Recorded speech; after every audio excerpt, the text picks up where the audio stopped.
have a phrase we used on the show around here sometimes, and it's sometimes it's like when we don't want to talk about the main thing, we talk about other things, right? So sometimes we use the phrase "drop the act," and I think we got to drop the act. Yeah, we got to drop the act when it comes to the Eagles' offense, which I think we can all agree is not very good right now, right? That's let's just start there. Baseline. Eagles offense has not been good enough this season. They currently rank 28th in the NFL in yards per play. The only teams below them are the New York Jets, the Cincinnati Bengals, the Cleveland Browns. Those two teams, by the way, are sharing the same old bad quarterback. And the Tennessee Titans just fired their coach yesterday. So the only teams moving the football at a worse rate than the Eagles are some of the worst offense in the NFL. Let's start there. It's got to get better. But, Hugh, every time we talk about the offense, I hear a lot about the coordinator. And I'm not here to tell you Kevin Patullo is a good one. I'm not here to tell you he's some sort of genius. But I hear a lot about the coordinator. I hear a lot about the offensive line. I hear a lot about Nick Sirianni and Saquon Barkley and A.J. Brown yapping and all this stuff, and it's all part of it. I'm not saying none of this stuff is part of it. But are we ignoring something here? The Eagles aren't getting good enough quarterback play. Jalen Hurts isn't playing well enough. And as I watch and rewatch these games, he deserves more blame for the issues. His play has been very up and down, very inconsistent. He's had some great moments this year. Obviously, second half against the Rams was awesome.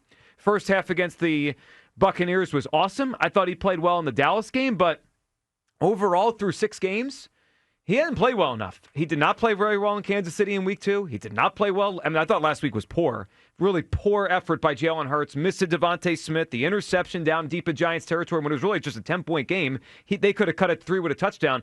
And I look up today, Hugh, and I'm looking, now we're through 6 weeks, right? 6 weeks of football. All the games been played, right? Last night, everything's in the books with 2 Monday night games, 2 upsets last night, both of which helped, well, at least one of them which helped the Eagles, certainly, with the Commanders losing. But let me just throw at you guys where Jalen Hurts ranks this year among all his peers. This is all the quarterbacks in the NFL.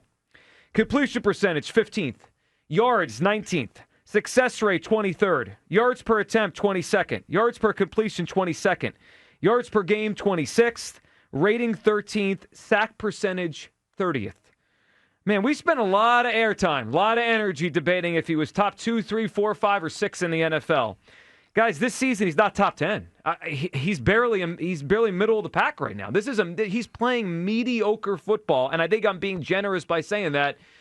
He deserves more of the blame for this. He gets praise, and deservingly so when he's great. He was great in the title game, great in the Super Bowl, great in the second half against the Rams, but on balance through 6 weeks, we're looking for reasons why this is going the wrong way. The quarterback's not playing well. He deserves more blame for this. 215-592-9494.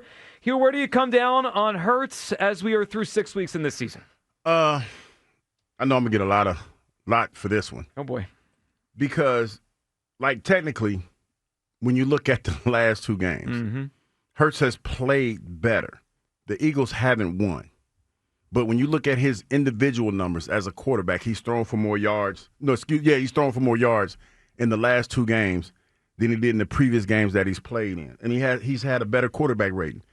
But for whatever reason, this team is not win. They didn't win the last 2 weeks. And that's the anomaly. Now, if you ask me, does Jalen need to be better? Yes. I think Jalen needs to be a better leader of this football team. I think one of his biggest assets is his ability to keep a steady heartbeat, steady pace. He doesn't get too high, he doesn't get too low. But I feel like there's issues going on this football team that you have to get outside your comfort zone and you have to address. The simple fact that we're playing semantics about a meeting, air quotes meeting, that 2 people felt that they had and 1 person felt that it wasn't a meeting, tells me everything that I need to know. Yeah. Jalen Hurts, when you talk about statistically how he's doing this year, he's not bad. But when you talk about what we see from this team and what our expectations are, it needs to be better. And to me, that falls on Jalen Hurts. Yeah, so I agree with you. He hasn't been bad, but he also hasn't been good. I mean, what is the expectation these days for Jalen Hurts? Super Bowl. Okay, but then he's not playing like a Super Bowl quarterback. No, he's not. No, he's cannot argue that. We spent a lot of energy and airtime and just air. Talking about Kevin Patullo. Well, yeah, talking about Kevin Patullo and the offensive line. Jalen's got to play better. I'm just going to go back to this past game against the Giants. And you can make the case statistically it wasn't bad. 24-33, 72%, 283 yards. Jalen Hurts had his 2 worst moments. If those go the other way, the Eagles probably win the game. He missed Devontae Smith on a play he's got to make. We all agree he's got to make that throw. Devontae is wide open for a touchdown. He missed him. And then the pick where Flott runs the other way and it sets the Giants up for a touchdown. I mean, go back and watch the play. Go back and think about the moment. About 10 or so minutes left in the game. They're down 10 points. A.J. Brown is open in the end zone. He hits A.J. Brown. It is 27-24. Eagles are down 3 with 10 minutes to go. They very well could win that football game. Instead, it goes the other way. It's a 14-point swing, and the game is basically over at that point. Those 2 plays, that's why the box score is the box score, but he didn't play well enough Thursday night. He didn't play well enough against the Broncos. He's taken 9 sacks the last 2 games. There's nuances in this, in everything that we're talking about that I totally agree with you with, Joe. I totally agree. I just, we've. It feels to me like we're almost ignoring the big thing because we want to focus on the small thing, thinking that will change the big thing. I don't know, guys. I mean, I'm watching a quarterback here that this season hasn't played well enough, and we always do this thing where we want to give him his credit versus peers when you think he's being slighted. This season, compared to his peers, he's not playing well. I just quickly wrote down names of guys that I think have played better football than him this year. Mahomes, Allen, Lamar, Goff, Darnold, Baker, May, Stafford, Dak, Love, Daniel Jones, Herbert. That's 12 names. I don't even keep trying. Is there a few more? Maybe. Is he 13th? I don't know. But he's not playing at a top 5 or 10 level. That is clear to me through the first, 6 weeks of the season. So they all got to get better. Everything's part of this. But, man, it feels like we're ignoring the fact that they have a $55 million quarterback playing mediocre football. That's not going to get done. And last year, there were stretches where he wasn't great. There were.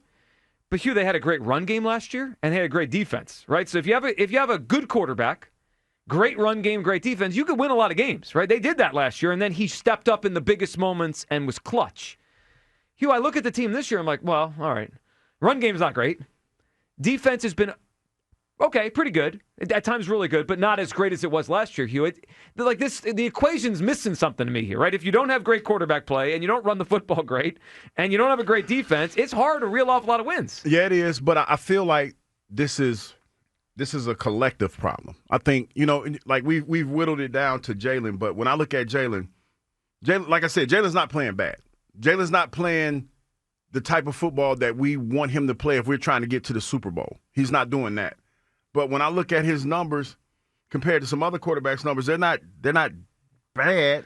But is that the bar? That's what I was about to say. It's not the bar, but that's when you have to look at other things that are surrounding it. I could say the offensive line isn't playing well. It isn't. Saquon Barkley isn't running off or ripping off the runs that he's ripped off in the past because statistics show that he's not getting the same kind of runway that he got last year. He's getting either tackled behind the line of scrimmage or he's getting tackled at the line of scrimmage. Yep. Last year, he had 2 or 3 yards, positive yards, before he got tackled. So it's a lot going on with this football team. The defensive line, they got beat up yesterday by a young quarterback and a young running back. Oh, the other day, you know what I mean, Thursday. They got beat up. So there's a lot of blame to go around. But when I say Jalen needs to be better, I feel like Jalen needs to be a better leader because I think a lot of the problems stem from not just the football field, but what's going on inside the building that's not being talked about. Sure, and it's awkward. I mean, the whole thing is awkward. Let's hear from Donovan McNabb yesterday. He has some experience with awkwardness with wide receivers, also playing quarterback here. He was asked yesterday about the offense, what he's seeing, what's going on. Here's Donovan on the fault of the offense. It starts with the players and ends with the players.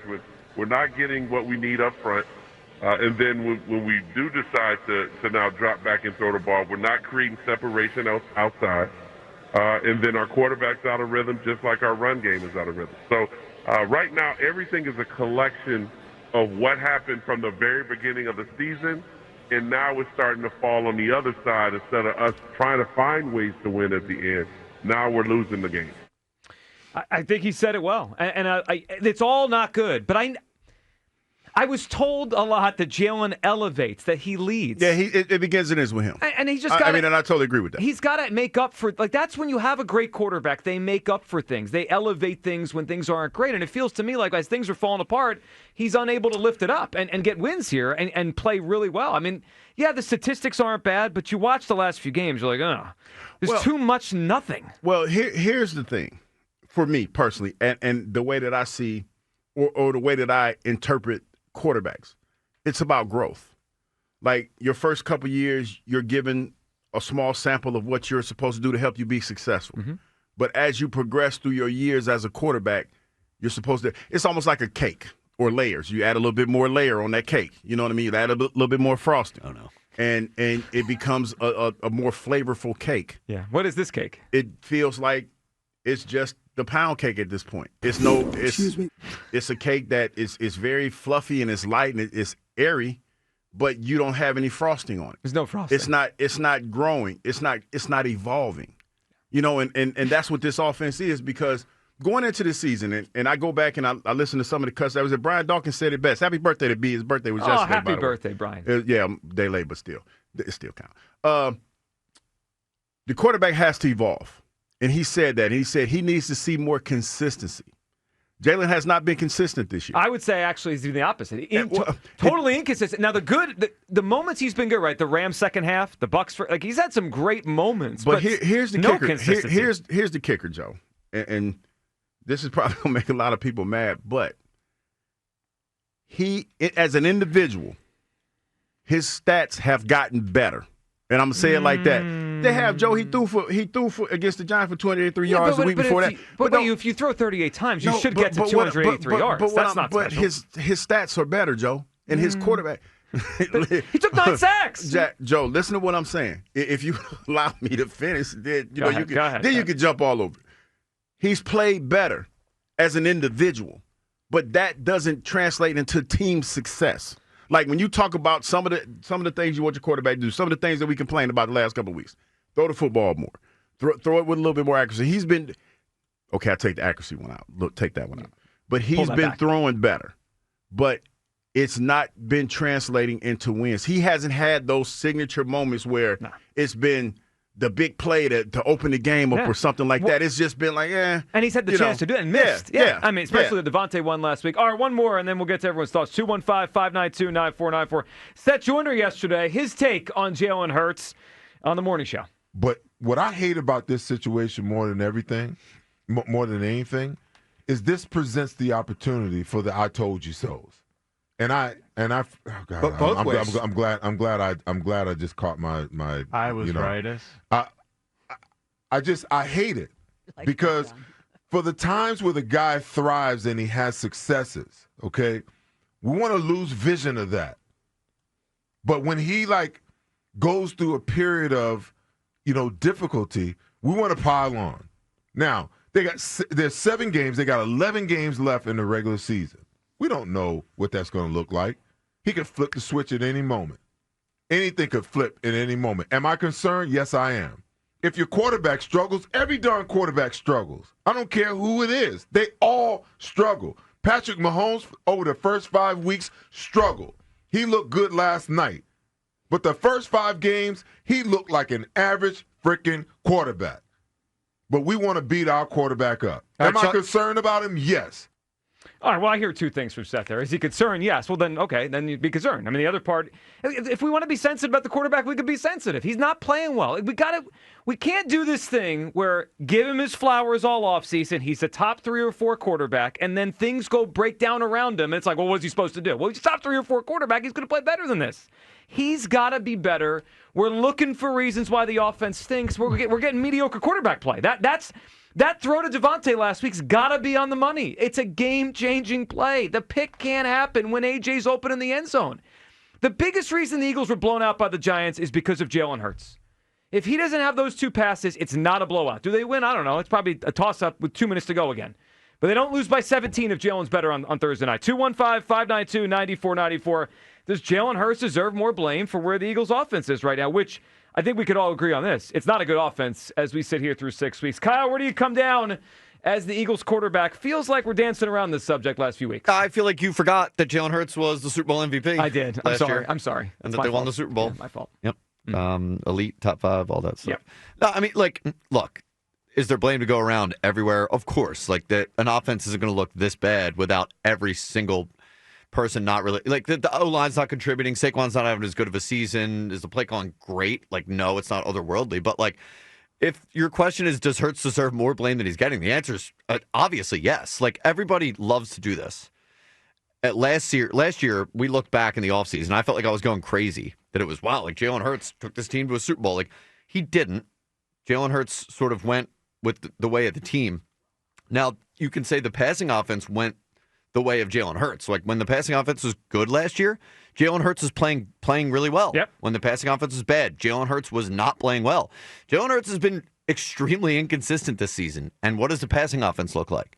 It's inconsistent. Like, all offseason, I think a lot of us knew that the likelihood of Saquon in the rushing, an historic rushing game, by the way, was going to take a step back. The defense probably going to take a step back. So who had to pick up the slack? The passing offense. It looks like a lot of the same. Even you can argue worse. But passing offense last year. And we love to give Jalen Hurts all the praise when the passing offense looks good and he's a Super Bowl MVP.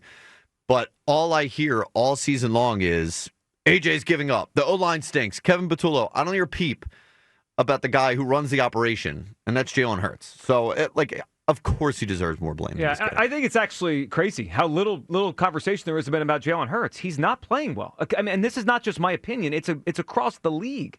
Look at how he's played compared to the other quarterbacks in the sport. It's mediocre. I mean, that's what it is right now, and that's when you add in some offensive line issues. You add in Saquon not being as good. You add in the coaching stuff. Well, that equals a not good offense.